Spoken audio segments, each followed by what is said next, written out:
Just another question regarding the legalizing cannabis. What's your thoughts on that?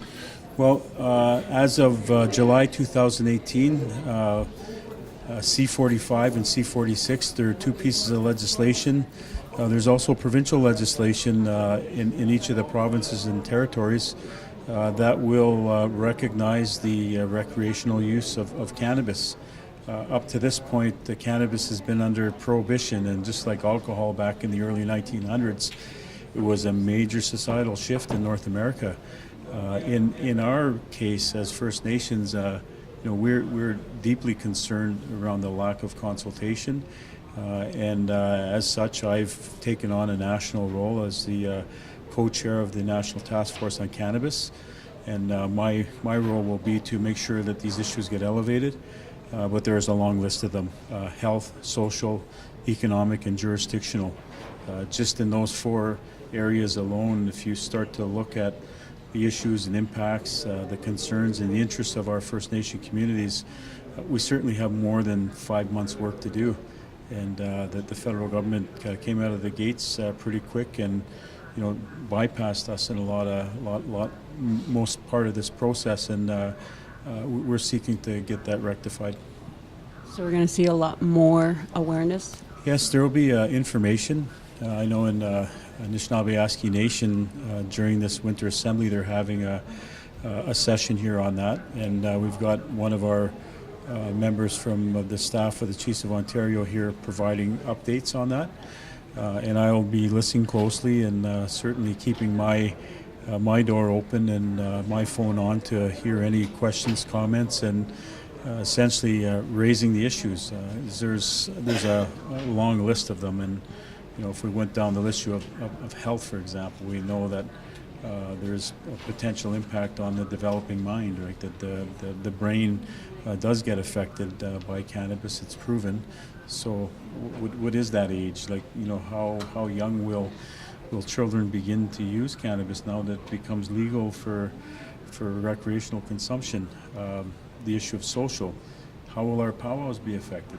There will be cultural appropriation issues, like our social structures and our traditions, are becoming a little bit more blurred when it comes to the use of cannabis in certain ceremonies, like the powwows. We know that there are some that will want to use it and say it's okay now, it's not against the law.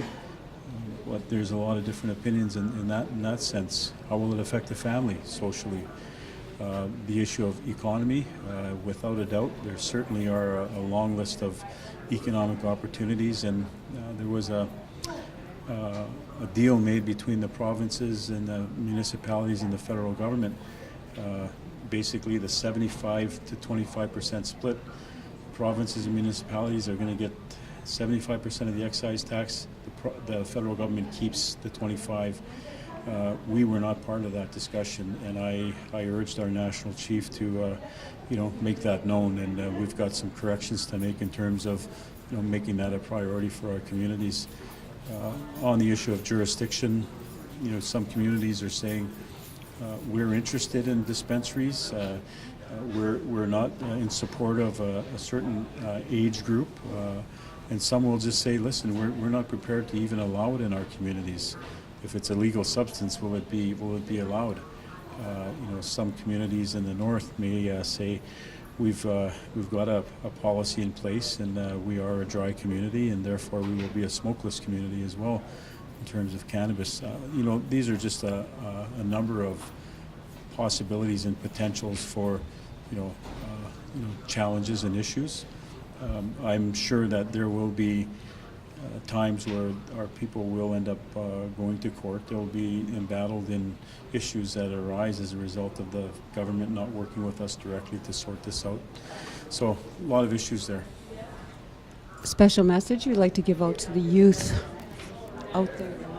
Well, I think, when it comes to the issue of cannabis, it is part of a changing culture for everybody. And it's one where we've got to come to terms with the changing of the times, and that cannabis has been around for quite some time. but there are ways that our people address certain things, and again, like anything, used in moderation or abused, and not taken with care and caution. Again, for example, having edibles around the house. If a child gets a hold of an edible, obviously this becomes a dangerous situation. So there's a lot of things for us to talk about, and the federal government really, done wrong when they didn't engage us from the front end of this process, and we'll certainly be pushing on that. But I want to let our young people know, you have a bright future. Your choices are important, and we will certainly be with you every step of the way.